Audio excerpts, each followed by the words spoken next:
How to uninstall Riot Games Launcher.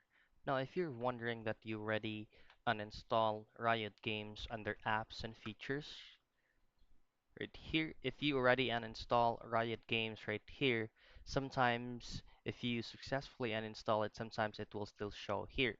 Now, what you need to do is you need to individually delete those folders that your Riot Games have.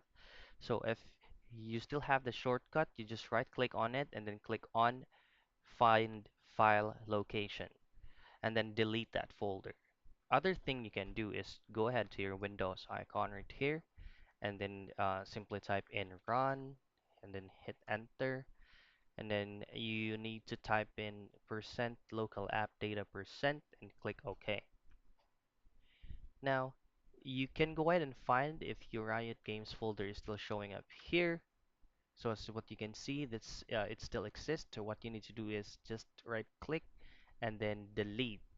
Now once you have deleted that, and then make sure that you have emptied your recycle bin, just right click on it and then click empty recycle bin. So again, all you have to do is to individually delete each of those folders that your Riot launcher has. So that's how you uninstall Riot Games launcher.